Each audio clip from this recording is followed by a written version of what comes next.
لا حول ولا قوة إلا بالله العلي العظيم.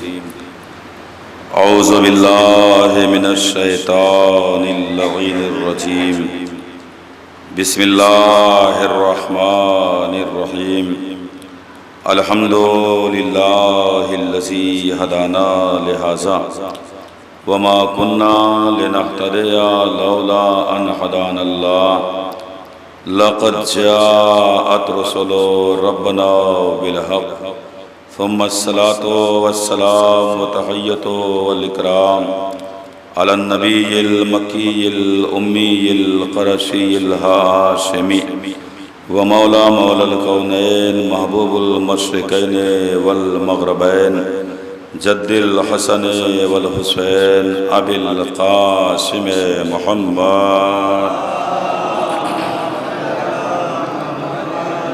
سيما على بقية الله العظم وهو صاحب الدعوة النبوية وسولة الحيدرية والإسمة الفاطمية والحلم الحسنية والشجاعة الحسينية والصبر السجادية ومعاصر الباقرية وآثار الجعفرية وعلوم الكاظمية وحجج الرزوية وجود التقوية والنقابة النقوية والهيبة العسكرية والغيبة الإلهية الذين أذهب الله عنهم الرجس ويطهرهم تطهيرا.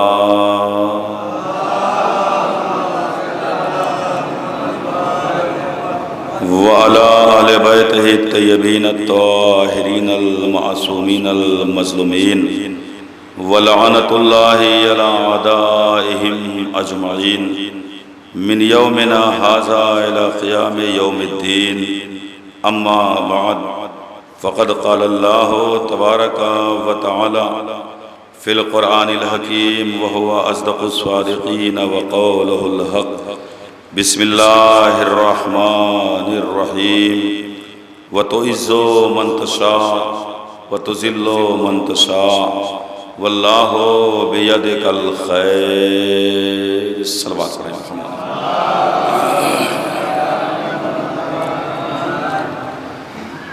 صاحبان معزز، برادر ایمانی، آج کی تاریخ بہت ہی غم کی تاریخ ہے. آج روز شہادت امام چہرم علیہ السلام ہے، لہذا چند معروضات آپ کی پاک و پاکیزہ سماعت عالی میں عرض کر کے بات کو تمام کرنا ہے. کلام بلاغت کی جس آیے کریمہ کو میں نے سرنامہ کلام بنایا ہے، یہ آیے کریمہ ہر عزادار کے ذہن میں حاضر ہے اور اس کا ترجمہ بھی ہر ایک اس ترجمے سے واقف ہے کہ اللہ اس آیت میں کہنا کیا چاہ رہا ہے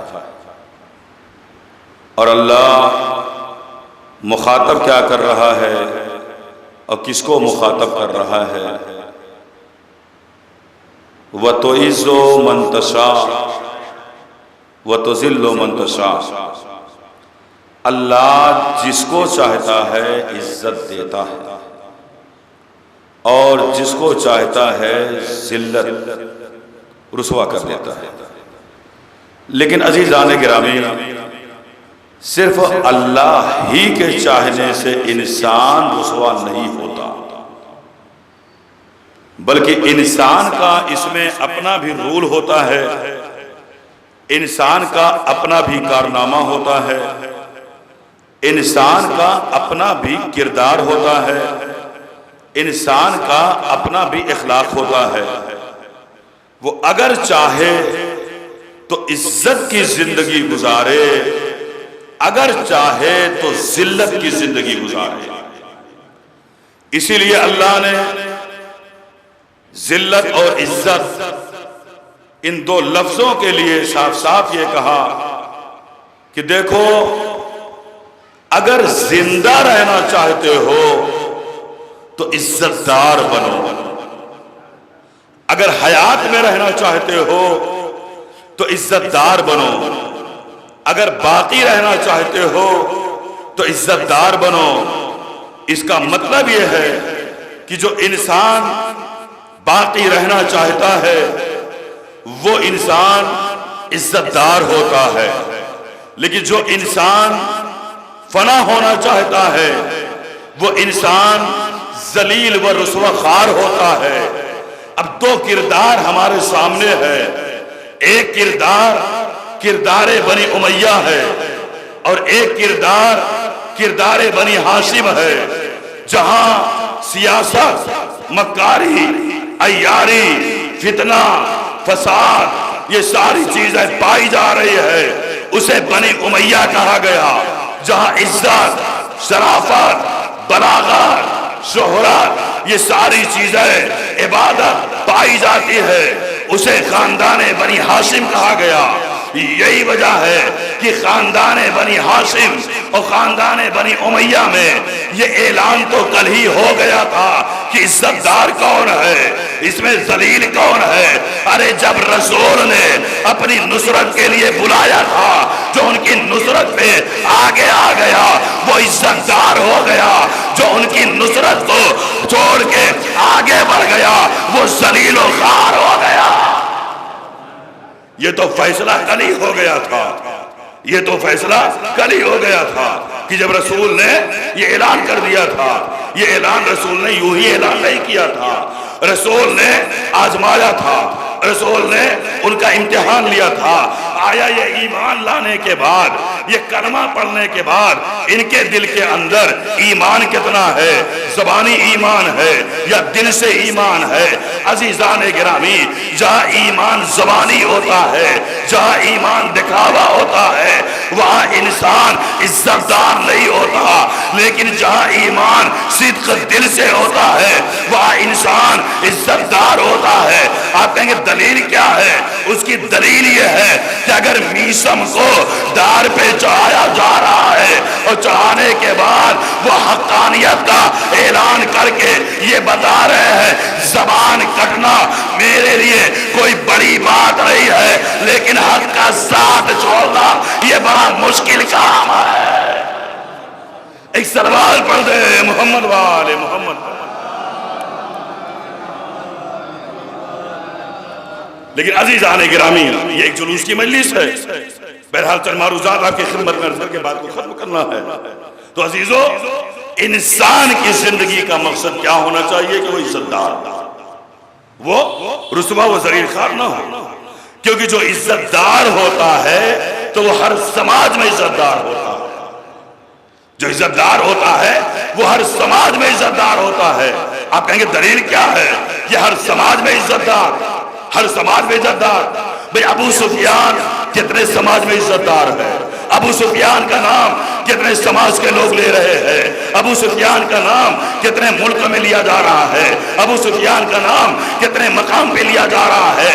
ہر ایک یہی کہے گا کہ چند مقام پہ یہ نام آتا ہے، اس کے بعد یہ نام مٹ جاتا ہے، فنا ہو جاتا ہے۔ لیکن عزیزان گرامی، رسول کا نام ہر سماج میں چل رہا ہے، رسول کا نام ہر قوم میں چل رہا ہے۔ جب رسول کا نام ہر قوم میں چل رہا ہے، آپ کہیں گے دلیل کیا ہے؟ ہر قوم میں چل رہا ہے۔ اگر ہر قوم میں رسول کا نام نہ چلتا تو یزید کے دربار میں سید سجاد رسول کی رسالت کا اعلان کر کے یہ نہ کہتے، یہ بتا یزید یہ رسول تمہارا جد ہے یا ہمارا جد ہے؟ ایک سلوات پڑھ دے محمد والے محمد۔ تو عزیزان گرامی، تو رسول کا نام ہر سماج میں، ہر مذہب میں، ہر ایک جانتا ہے رسول کون ہے، ہر ایک جانتا ہے رسول کی قربانی کیا ہے، ہر ایک کو معلوم ہے رسول کا مشن کیا تھا، ہر ایک کو معلوم ہے رسول بھیجے کیوں گئے تھے، ہر ایک کو معلوم ہے رسول یہ کس کا رسول ہے۔ اللہ نے اسی لیے رسول کو پہلے عبد بنایا، اللہ نے اسی لیے رسول کو پہلے عبد بنایا پھر رسول بنایا۔ آپ کہیں گے دلیل کیا ہے؟ ارے معراج پہ جب اللہ اپنے حبیب کو بلا رہا ہے، یہ نہیں کہہ رہا ہے میرے دوست آ جا، یہ نہیں کہہ رہا ہے رسول آ جا، یہ نہیں کہہ رہا ہے نبی آ جا، یہ کہہ رہا ہے میں اپنے بندوں کو لے جا رہا ہوں، یعنی میں بندے کو لے جا رہا ہوں۔ اس کا مطلب یہ ہوا کہ بندے کو لے جانا یہ معراج منصب کے اعتبار سے نہیں ہوتی، عبد کے اعتبار سے ہوتی ہے۔ اب سمجھ میں آیا؟ جو انسان چاہے اپنی بلندی لے لے، جو انسان چاہے اپنے کو پستی میں کر لے۔ اب مجھے کہنے دیجئے انسان ذلیل کون ہے، رسوا کون ہے؟ رسول کی معراج کا نام بلندی ہے، رسول کی معراج کا نام عرش الہی ہے۔ عزیزان گرامی، لیکن رسول کے بعد جتنی معراج ہو رہی ہے، ہر معراج کا نام کہاں آئے گا؟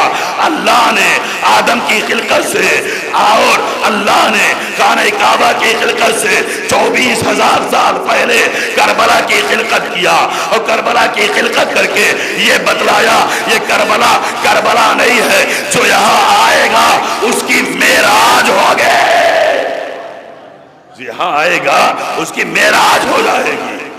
تو جب تک رسول ہے بلندی کا نام معراج ہے، حسن ہے بلندی کا نام معراج ہے، لیکن حسین کے بعد کربلا کا نام معراج ہو گیا۔ جو انسان کربلا گیا اس کی معراج ہو گئی، جو انسان کربلا گیا وہ معراج پہ آ گیا۔ عزیزان گرامی، اب آپ بتائیے عزت دار کون ہے، ذلیل کون ہے، رسوا کون ہے، عزت دار کون ہے؟ یہاں سے ثابت ہو گئی بات، جو کربلا سے قریب ہو گیا وہ عزت دار ہو گیا، جو کربلا سے دور ہو گیا وہ ذلیل ہو گیا۔ جو کربلا سے قریب ہو گیا وہ عزت دار ہو گیا، جو کربلا سے دور ہو گیا وہ ذلیل ہو گیا۔ اب آج کربلا کا نام، کون ایسا انسان ہے جو کربلا کا نام نہیں جانتا؟ کون ایسا بشر ہے جو کربلا کا نام نہیں جانتا؟ کون ایسا انسان ہے جو کربلا کا نام نہیں جانتا؟ ہر ایک کربلا کے نام سے واقف ہے، ہر ایک کربلا کو جان رہا ہے، لیکن عزیزان گرامی جب کربلا کو ہر ایک جان رہا ہے، ایک صلوات پڑھ دے محمد وآل محمد۔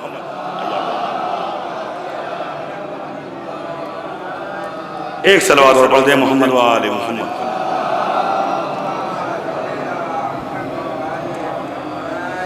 تو عزیزان گرامی ہر ایک کربلا کے نام کو جان رہا ہے، لیکن کربلا کے نام کا جاننا ضروری نہیں ہے، کربلا کو پہچاننا ضروری ہے۔ اگر کربلا کو جاننا ضروری ہوتا تو کربلا میں بذات خود 2.5 لاکھ 2 لاکھ 27,000 جو بھی روایت ہے، اتنا لشکر کربلا میں ہے، اتنا لشکر کربلا میں ہے، تو کیا یہ سارے کے سارے کربلا جان پہچان رہے تھے؟ ان سب کو کربلا کی فضیلت معلوم تھی؟ جتنا لشکر کربلا میں ہے ان میں کسی کو نہیں معلوم، لیکن جو کربلا پہچان رہا تھا وہ صبح عاشوراء حسین کے قدموں میں آ کے یہ فقرہ کہہ رہا ہے کہ مجھے لشکر کی طرف سے نہیں لڑنا ہے، مجھے سپاہی کی طرف سے جانا ہے، مجھے لشکر کی طرف نہیں رہنا ہے، مجھے سپاہی کی طرف جانا ہے، مجھے ناصرین بن کے رہنا ہے، مجھے ناصر بن کے رہنا ہے۔ تو یہ کربلا پہچان رہا ہے، یہ کربلا پہچان رہا ہے۔ تو جاننے والے اور ہیں، پہچاننے والے اور ہیں۔ تو پہچاننے والے کبھی رسوا نہیں ہوں گے، پہچاننے والے کبھی ذلیل نہیں ہوں گے، پہچاننے والے کبھی کسی بھی مشن میں فراف نہیں ہوں گے۔ یہی وجہ ہے کہ آج ہمارے سامنے 1400 برس سے کربلا کا واقعہ سنایا جا رہا ہے، اور ہر شاعر، ہر ادیب، ہر ناظم، ہر محدث، ہر تاریخ لکھنے والا کربلا پہ کام کر رہا ہے، لیکن لفظ کربلا میں ایک لفظ پیاس ہے، اسی پیاس پہ سارے شعرا قلم یہ رکھ کے توڑ دیتے ہیں کہ لکھا بہت جا چکا مگر حق ادا نہیں ہوا۔ ارے جب پیاس کا حق ادا نہیں ہوتا تو اصغر کا حق کیا ادا ہوتا؟ ایک سروار پڑھ دے محمد وآل محمد۔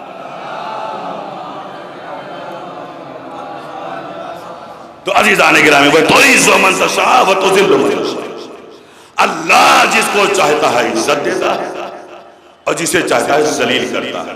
تو میں نے کہا کہ دو خاندان، ایک خاندان وہ ہے جسے رسوا، ذلت، ساری چیزیں نصیب ہوئی، ایک خاندان وہ ہے جہاں عزت ہے، شرافت، جہاں ساری چیزیں آج بھی موجود ہیں۔ اب عزیزان گرامی توحیدی گفتگو تھی، میں اپنی منزل پہ آ گیا، تو سوال یہ پیدا ہوتا ہے کہ آج جو کربلا ہم تک پہنچی ہے، کربلا حسین نے پہنچائی یا سجاد؟ آج جو کربلا ہم تک پہنچی ہے، یہ کربلا ہم تک سجاد نے پہنچائی ہے یا حسین نے پہنچائی ہے؟ حسین ابن علی نے کربلا کے میدان میں دین بچایا ہے۔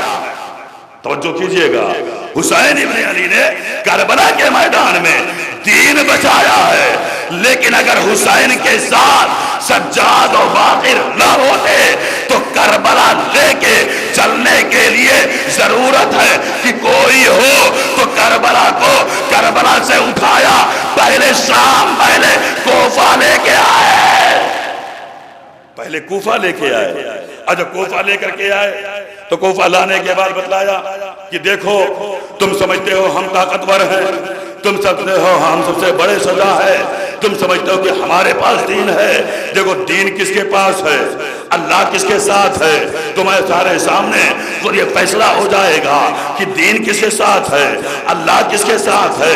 عزیزان گرامی سجاد کربلا کو کوفہ لائے، اور کوفہ لانے کے بعد دنیا والوں کو بتلایا کہ دیکھو ہم کچھ نہیں بولیں گے، ہم کوئی کلام نہیں کریں گے۔ زینب نے خطبہ دیا، اور جب خطبہ دیا تو لوگوں نے کہا کیا علی آ گئے؟ ارے لہجہ جب علی کا کوفے میں گوجا تو لوگوں کو علی یاد آ گئے۔ اب مجھے کہنے دیجئے، ایک زہرا جو دربار میں خطبہ دے رہی تھی وہاں لوگوں کو رسول یاد آ گئے، یہاں زینب خطبہ دے رہی تھی لوگوں کو علی یاد آ گئے۔ یعنی اللہ نے کبھی ان کی آواز کو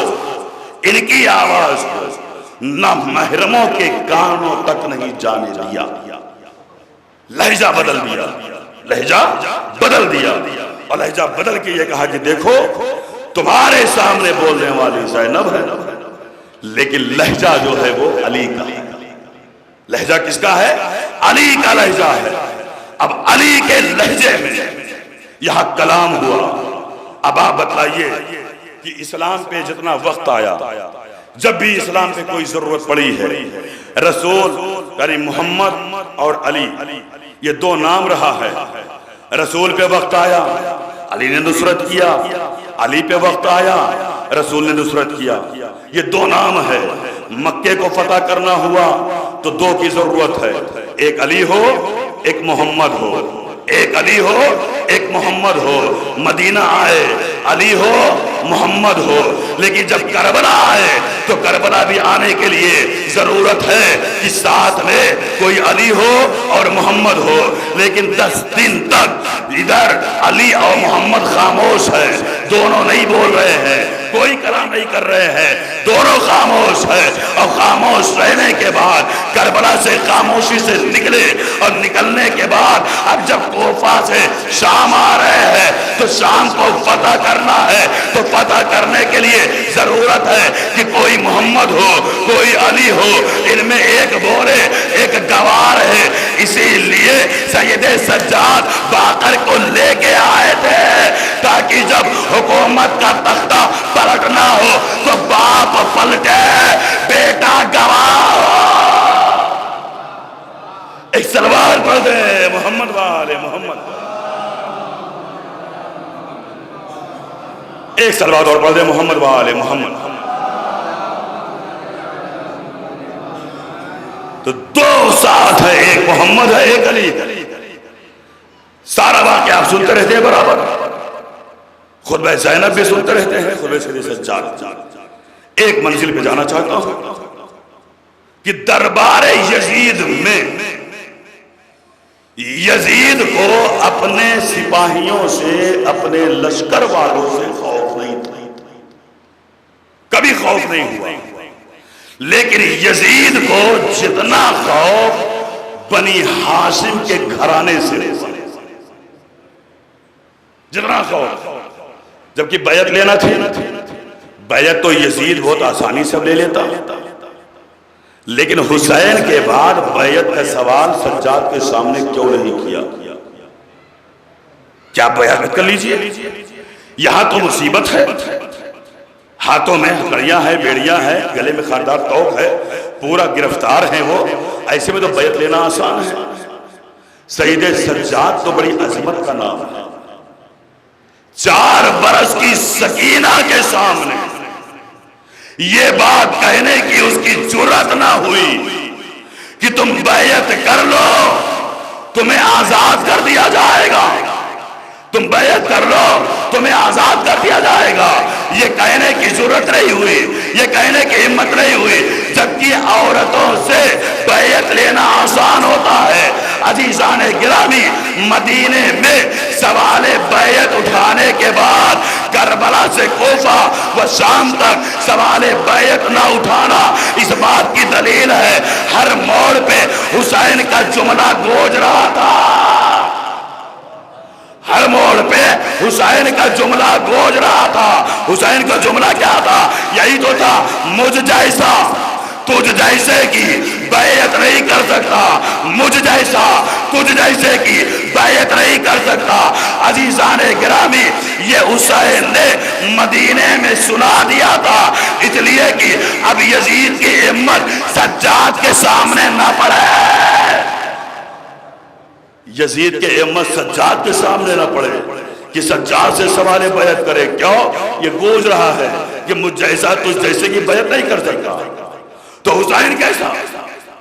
حسین سجاد جیسے، سجاد حسین جیسے، حسین سجاد جیسے، سجاد حسین جیسے کہ مجھ جیسا تجھ جیسے کی بیعت نہیں کر سکتا.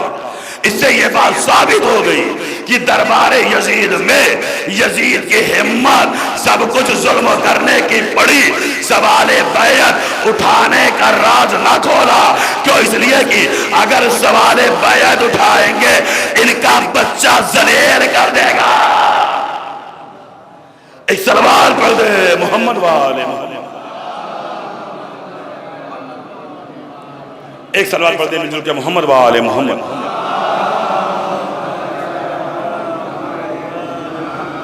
تو دربار یزید میں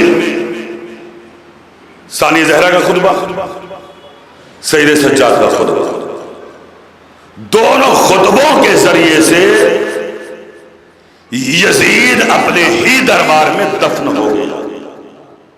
یزید اپنے ہی دربار میں دفن ہو گیا. بیٹھا تخت پہ ہے، لیکن جسے بیمار سمجھتا تھا وہ تو مختار نظر آنے لگا. جسے بیمار سمجھتا تھا وہ تو مختار نظر آنے لگا، لیکن جو اپنے کو صاحب اختیار سمجھتا تھا خود بیمار نظر آنے لگا. اگر خود بیمار نظر نہ آتا تو یہ آخری جملہ اس نے کہا تھا کہ سجاد کو قتل کر دیا جائے. جب دیکھا کہ ہر طرف سے میں رسوا ہو گیا، ہر طرف سے ذلیل ہو گیا، کہا کہ سجاد کو قتل کر دیا جائے. جیسے یہ آواز دربار میں گونجی، اسیروں کے قافلے میں ایک کمسن بچہ اپنی جگہ سے بولا. ایک چھوٹی آواز دربار میں گونجی، او یزید تو کیا کہہ رہا ہے؟ او یزید سن، تو کیا کہہ رہا ہے؟ جیسے کمسن بچہ اپنے مقام سے بولا، تو کیا کہہ رہا ہے؟ کتنے میں آئے ہوئے سفیر چوکے کہ آخر اس دربار میں بچہ کون بول رہا ہے، اس دربار میں بولنے والا کون ہے؟ کہ سارے سفیر چوک کے اپنے اپنے کرسیوں پہ کھڑے ہو گئے، اور کھڑے ہونے کے بعد دیکھ رہے ہیں یہ بولنے والا کون ہے، یہ کلام کرنے والا کون ہے، یہ کون ہے جو بول رہا ہے. ہر ایک اپنی کرسی پہ کھڑا ہے کہ اتنے میں یزید نے تخت سے کہا کہ ذرا راستہ دو، ذرا سا راستہ بناؤ، دیکھوں ذرا میں وہ کون بول رہا ہے، وہ کون بول رہا ہے۔ عزیزان گرامی، ابن عباس نے مدینہ سے جب قافلہ چل رہا تھا امام حسین علیہ السلام سے یہی تو کہا تھا کہ آپ بچوں کو ساتھ کیوں لے جا رہے ہیں، آپ بچوں کو ساتھ کیوں لے جا رہے ہیں؟ حسین نے کہا نہیں، سب قافلے میں ساتھ جائیں گے، سب ساتھ جائیں گے، یہی سوال کیا تھا۔ لیکن راز امام جانتا ہے، امام کو یہ علم ہے کہ ہم جس کو لے چل رہے ہیں وہ ایک ایک منزل پہ ایک ایک کے لیے جواب ہے، ہر منزل پہ ایک ایک کے لیے جواب ہے۔ کہا اب جب دربار میں یہ آواز گونجی بچہ کون بول رہا ہے، چھوٹی سی آواز ہے، تو پتہ یہ چلا کہ چھوٹا سا بچہ اسیروں قیدیوں کے درمیان کھڑا ہے جس کی عمر 4 برس کی ہے، اور وہاں سے کہہ رہا ہے او یزید سن، او یزید سن، کیا سنانا چاہتے ہو؟ یہ بولنے والے کون ہیں؟ یہ بولنے والے محمد باقر ہیں، بولنے والے 5ویں امام ہیں۔ وہاں سے بول کے لوگوں کو بتا رہے ہیں یاد رکھو ہم چھوٹے ضرور ہیں مگر امام ہیں، ہم چھوٹے ضرور ہیں مگر امام ہیں۔ اس گھرانے کے لوگ چھوٹے ہو یا بڑے ہو منصب میں سب برابر ہوتے ہیں، منصب میں سب برابر ہوتے ہیں۔ اب تاریخ بڑی آگے، جیسے یہ کہا یزید سن، یزید سن، اب سارے سفیر چوک اٹھے کہ دیکھیں یہ بچہ کیا بولتا ہے، دیکھیں یہ بچہ کیا کہتا ہے، دیکھیں یہ بچہ کہنا کیا چاہ رہا ہے۔ کہا یزید تو نے یہی تو کہا ہے کہ انہیں دربار میں قتل کر دیا جائے۔ کہا میں نے یہی کہا۔ کہا کیا تمہیں فرعون کی ہسٹری نہیں معلوم کہ موسیٰ و ہارون کو جب فرعون نے دربار میں بلایا ان دونوں کے قتل کا معاملہ آیا کہ انہیں قتل کر دیا جائے، انہیں قتل کر دیا جائے، تو درباری کہنے لگے یہ معصوم ہے، یہ معصوم ہے، یہ معصوم ہے۔ کا کیا مطلب؟ کہ معصوم کو قتل کرنے کے لیے ضرورت ہے جو قتل کرے وہ ولد الزنا ہو، وہ ولد الزنا ہو۔ بھئی محمد باقر نے دربار میں یہ جملہ کہہ کے دو راستہ وار کر دیا، ایک تو دادا کے قاتل کا پتہ دے دیا، ایک اپنے بابا کو بچا لیا۔ یہ ہے محمد باقر کہ ایک جملے سے، اسی کو کہتے ہیں بلاغت، اسی کو کہتے ہیں کہ تو یہ معلوم ہے کہ جو بھی معصوم کو قتل کرتا ہے شرط یہ ہے کہ اس کے خون میں نجاست ہو، شرط یہ ہے کہ وہ نجس ہو اور ایسا نجس ہو جس کے سجدے کا پتہ نہ ہو۔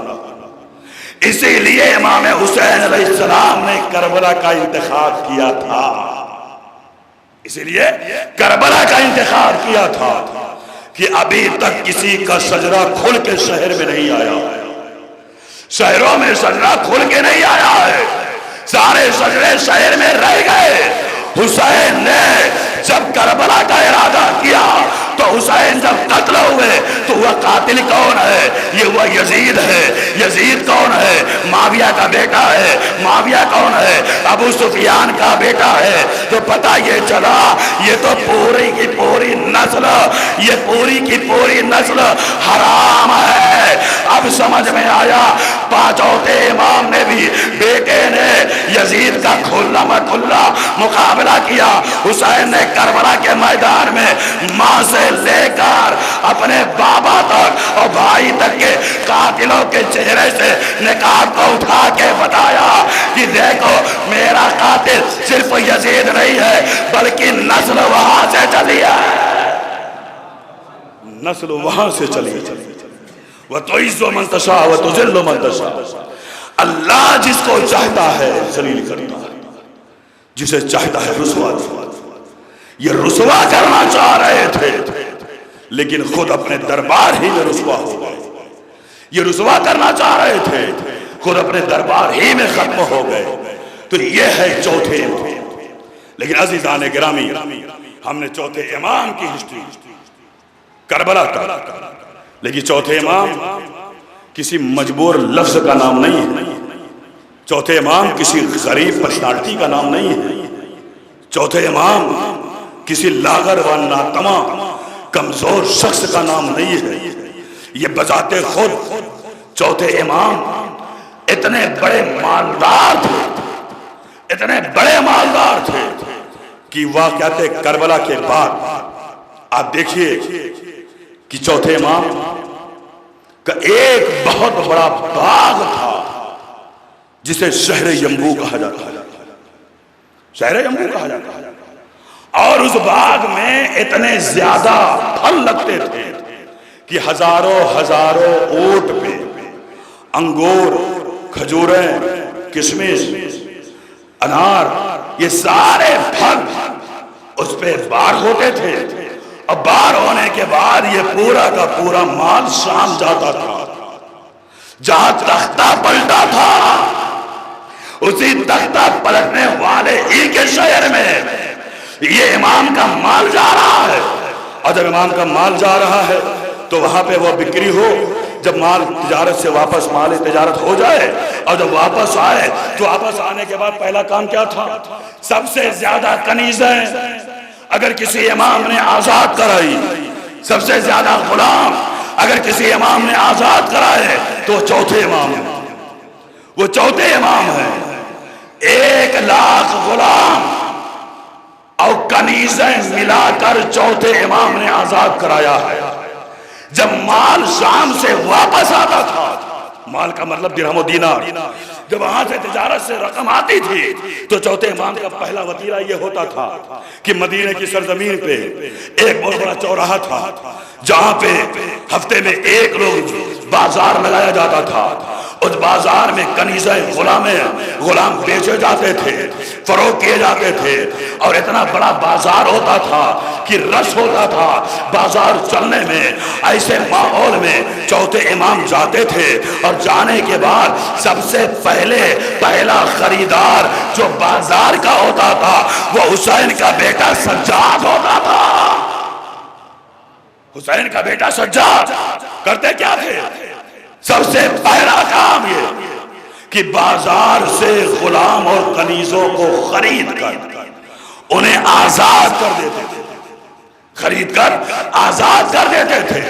یعنی امام یہ بتانا چاہتے ہیں کہ کسی بھی قوم کے کسی بھی شکنجے میں رہ کے غلامی نہ کرنا، کیونکہ غلامی کرو گے تو تم پسپا ہو جاؤ گے، آزاد رہو گے تو ہمیشہ کامیاب رہو گے۔ ہر دور کے بادشاہ کی غلامی ناکام ہے، لیکن ایک بادشاہ حسین ہے جس کی غلامی انسان کو معراج بخشتی ہے۔ ہر دور کے بادشاہ کی غلامی ناکام ہے، لیکن اس گھرانے کی غلامی انسان کے لیے فخر ہو جاتی ہے۔ اگر قنبر آتا ہے اس در پہ تو قنبر ہو جاتا ہے۔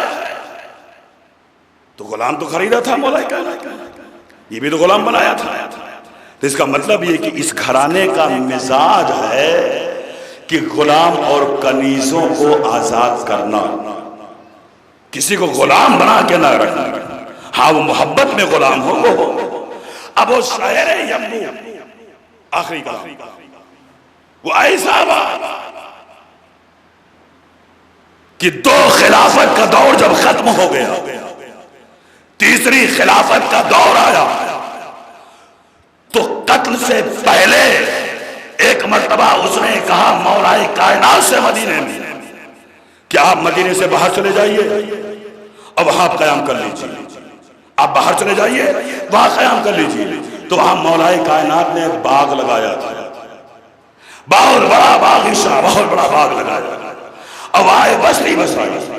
عزیزان گرامی، یہ منظر چوتھے امام کو معلوم تھا کہ چوتھے امام یہ جانتے ہیں یہ میراث ہمارے گھر کی ہے، یہ مال ہمارے گھر کا ہے۔ تو واقعات کربلا سے پہلے 40 سال تک امام خون کے آنسو روئے، ہے نہیں؟ 40 سال تک خون کے آنسو روئے۔ بے شک صحیح ہے، کہیں سے غلط نہیں ہے، واقعہ صحیح ہے، روایت صحیح ہے کہ امام برابر روئے، لیکن امام نے جو باغیچہ لگایا شہر یمبو کو بسایا جس میں 50,000 غلام اور کنیزیں رہتی تھی. کتنے؟ 50,000 غلام اور کنیزیں. تمام غلام اور کنیزیں وہاں پہ رہتی تھی. اور رہنے کے بعد اب جب واقعات کربلا کے بعد پہلا حملہ کیا ہوا تھا؟ خانہ کعبہ پہ ہوا. خانہ کعبہ کے خلاف کو جلایا گیا اور اس کے بعد مسجد نبوی میں گھوڑے باندھے گئے. یہ سارے واقعات ہوئے. تو یزید نے مدینہ کی گورنر کو خط لکھا اور خط لکھنے کے بعد ایک فقرہ کہا کہ دیکھو مدینہ کا ماحول بڑا پورا شوب ہے، لہذا مدینہ میں کھلم تم لوگ ظلم کرو، لوگوں کو مارو، لوگوں کو ہلاک کرو. یہ لوگوں کو ہلاک کیوں کیا جا رہا ہے؟ لوگوں کو مارا کیوں جا رہا ہے؟ اس لیے کہ جب سید سجاد نے یزید کا تختہ پلٹا اور جب یہ خبر مدینے تک آئی تو لوگوں نے بیعت کو توڑ دیا. اور جب بیعت کو توڑا تو یزید نے مشیر کو لکھ کے گورنر سے کہا انہیں قتل کرو، انہیں مار ڈالو، انہیں مسمار کرو. اب پناہ کون دے گا؟ ضرورت ہے کوئی امام وقت ہو جو ان کا حامی و مددگار بن کے ان کو پناہ ملے. کوئی امام ہو کہ جو ان کو پناہ ملے. تاریخ بتاتی ہے کہ مروان بنی امیہ کے خاندان کے لوگ جب وہاں یلغار ہو گئی، ہر طرف سے جنگ ہو رہی ہے، ہر طرف سے لوگ تلوار چلا رہے ہیں، حرمت حلت کا پتہ نہیں ہے. ایسے ماحول میں نتیجہ یہ ہوا کہ خود مروان اور بنی امیہ کے گھرانے کے لوگ وہاں سے نکلے اور نکلنے کے بعد چوتھے امام کے دروازے پہ آئے اور آ کے دستک دیا. تھر تھرا رہے ہیں، کانپ رہے ہیں اور دستک دے رہے ہیں کہ کیا ہماری نجات ہو جائے گی؟ ہماری نجات ہو جائے گی. امام چہرہ پہچان رہے ہیں، امام ہر ایک کے کردار کو جان رہے ہیں، لیکن امام نے کسی سے یہ نہیں کہا کہ تمہاری مدد نہیں ہوگی. امام نے کہا ہر ایک کے لیے دروازہ کھلا ہے. عزیزان گرامی، بالکل امام نے کربلا سے جانے کے بعد مدینے میں وہی راستہ اپنایا جو حسین نے میدان کربلا میں اپنایا تھا.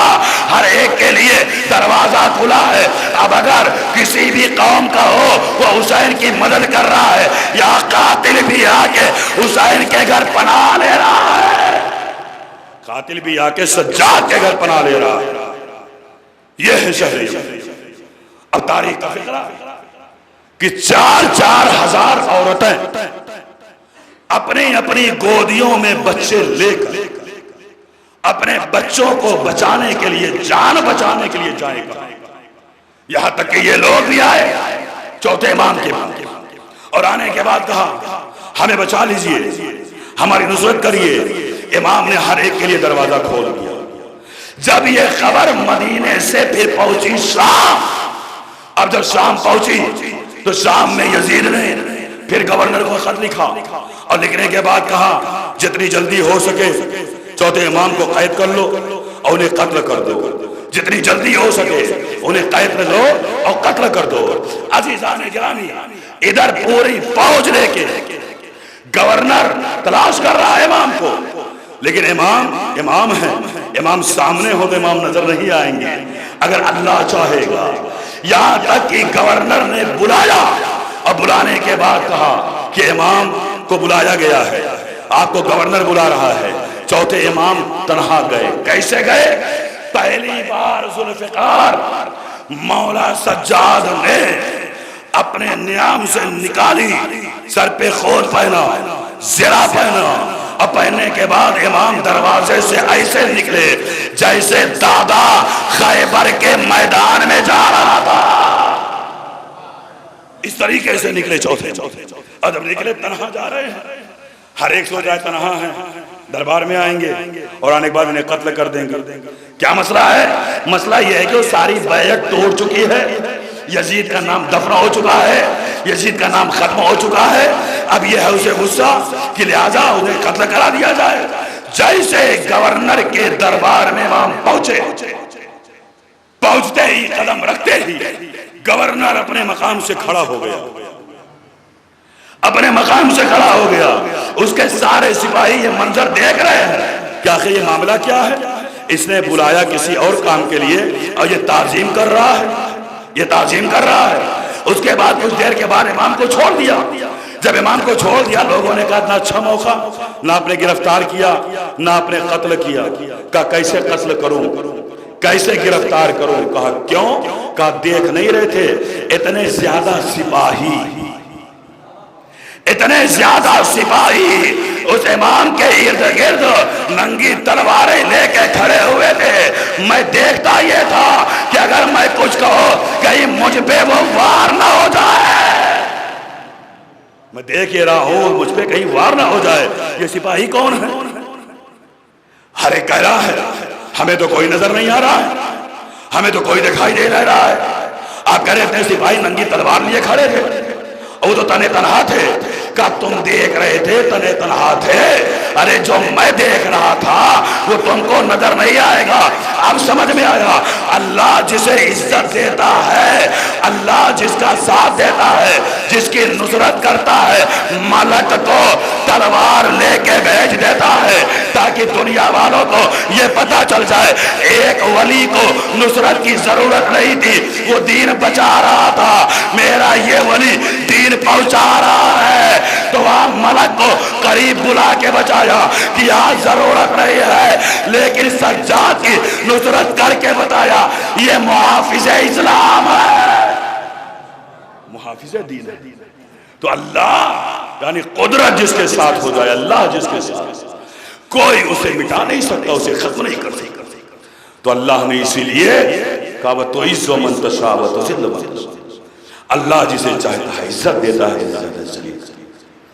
لیکن عزیزو کتنے شاکر ہیں ہمارے امام، اتنا شکر کرنے والے، اس سے بڑا جملہ کیا ہو سکتا ہے کہ جس کے باپ کا سر نوکے نیزہ پہ اور بیٹا سلام پڑھ رہا ہو السلام علیکہ یا ابا عبداللہ، بیٹا اپنے باپ کا سر نوکے نیزہ پہ دیکھ رہا ہے، لیکن نوکے نیزہ پہ دیکھنے کے بعد ظلم وہی ختم نہیں ہو رہا۔ جب حسین پہ ظلم ختم ہو گیا تو بیویوں پہ ظلم شروع ہوا، ردائیں چھینی جا رہی ہے، خیموں میں آگ لگائی جا رہی ہے، اور سید سجاد ایک خیمے میں موجود ہیں۔ زینب کیا کرے، زینب کیسے سب کو بچائے؟ ادھر چادریں چھن چکی کہ ایک مرتبہ زینب سید سجاد کے پاس آئی ہو کے کہتے ہیں بیٹا سجاد یہ بتلاؤ خیموں میں آگ لگی ہے، ہم جل کے مر جائیں یا اپنی جان بچائیں؟ اے بیٹا ہم جان بچائیں تو کیسے جان بچائیں؟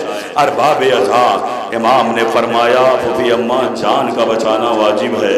کہا بیٹا جان تو بچا لیں گے لیکن ہمارے سر کا پردہ کیسے ہوگا، ہمارے چہرے کا پردہ کیسے ہوگا؟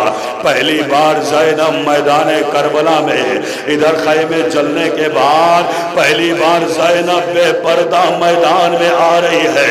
ارے جیسے میدان کربلا میں زینب پہلی دفعہ قدم رکھا ہوگا تو فوراً نہر کا رخ کر کے کہا ہوگا اے بھیا بات، ارے دیکھو ذرا دیکھو زینب بے پردہ ہو گئی۔ جزاک اللہ خیر الجزا۔ آپ کے رونے کی آواز بلند ہم مصاب ہو رہے ہیں۔ ارباب عزاز سید سجاد نے کہا پھوپھی اماں جان بچانا واجب ہے، بیٹا کیسے جان بچائے؟ کہا آؤ ہم تمہارے چہرے کا پردہ کر دیں۔ کہ ایک مرتبہ ماں کو قریب بلایا، زینب آگے بڑھی اور سید سجاد نے لرزتے ہوئے ہاتھوں کو اٹھایا، اور اٹھانے کے بعد سید سجاد اپنی پھوپھی کے سر پہ ہاتھ رکھتے ہیں، بالوں کو بکھیر رہے ہیں، اور بکھیرنے کے بعد ان بالوں کو چہرے پہ گرایا، اور چہرے پہ گرا کہا اماں ہم نے آپ کے چہرے کا پردہ کر دیا، اماں آپ کے چہرے کا پردہ کر دیا۔ کہ ایک مرتبہ زینب نے کہا بیٹا چہرے کا پردہ بالوں سے تو ہو گیا لیکن میرے بال کا پردہ کیسے ہو؟ سجاد نے لرزتے ہاتھوں سے ایک مشت خاک اٹھائی، اٹھانے کے بعد پھوپھی کے چہرے پہ مرا اور مر کے کہا اے پھوپھی اماں، زمین کربلا کی خاک سے ہم نے آپ کے چہرے کا پردہ بالوں سے کیا ہے، کربلا کی زمین کی خاک کے ذریعے ہم نے سر کا پردہ کر دیا۔ جزاک اللہ خیر الجزا۔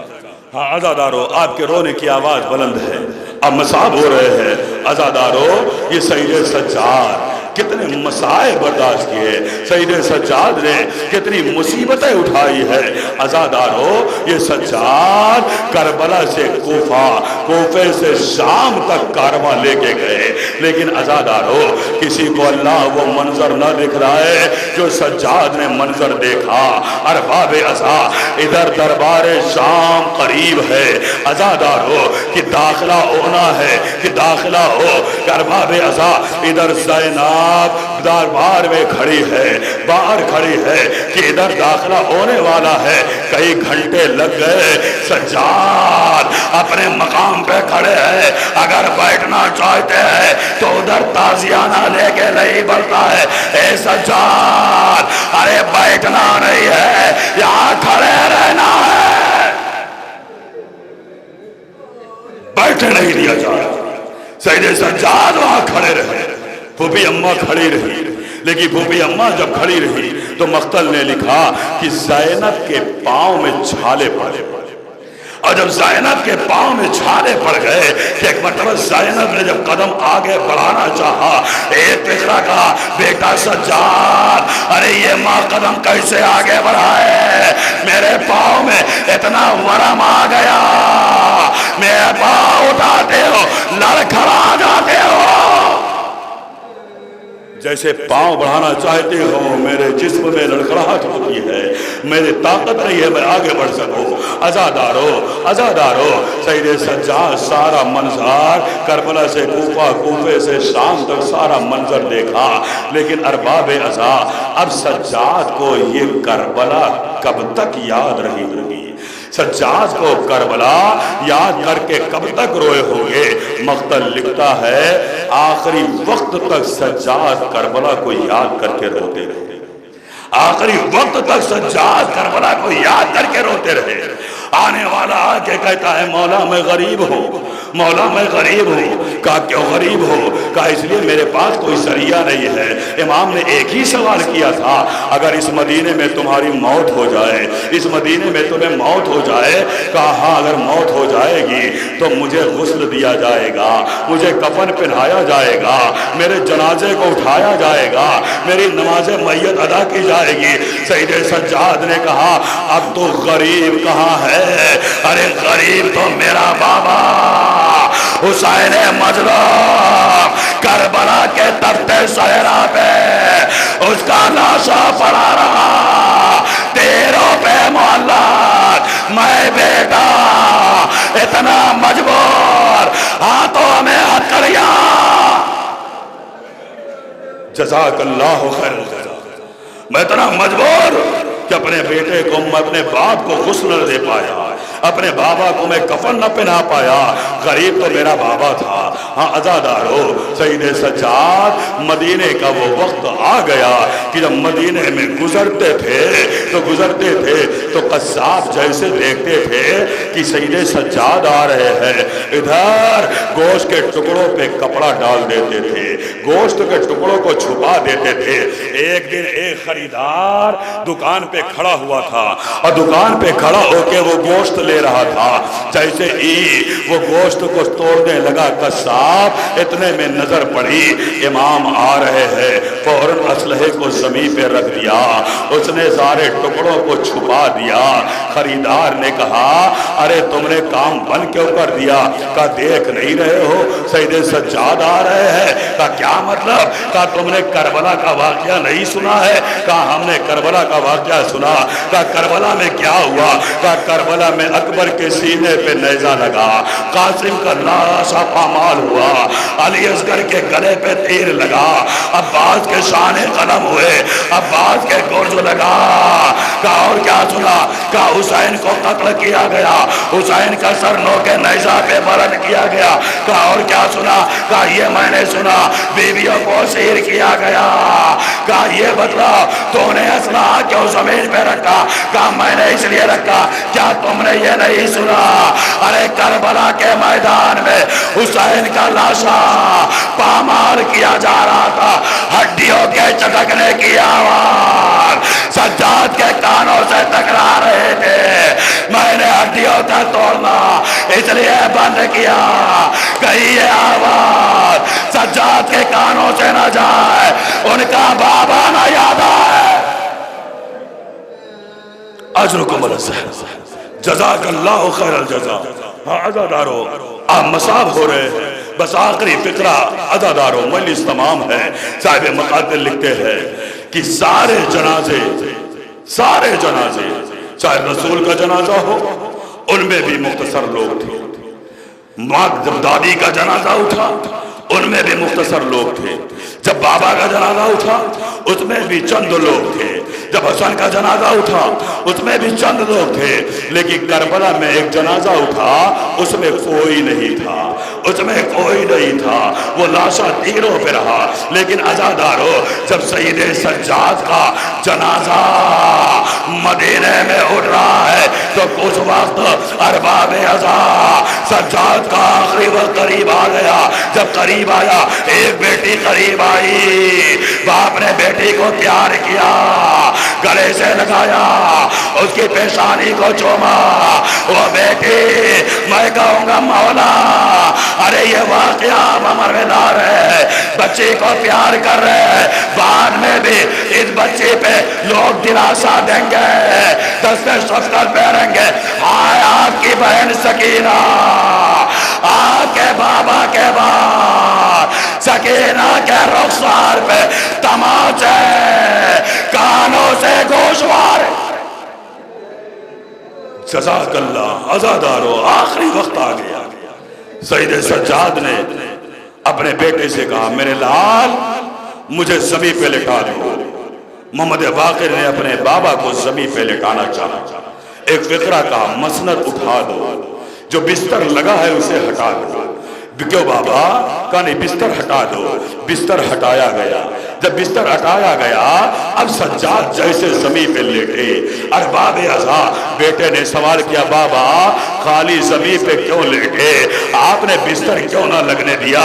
کہا اے میرے لال ارے کربلا کے میدان میں نے اپنے بابا سے یہ وعدہ کیا تھا، اے بابا آج آپ کا بیٹا چلتے زمین پہ آپ کا لاشا دیکھ رہا ہے، اے بابا جب آخری وقت آئے گا ہم بھی اسی طرح سے خدا کی بارگاہ میں آئیں گے۔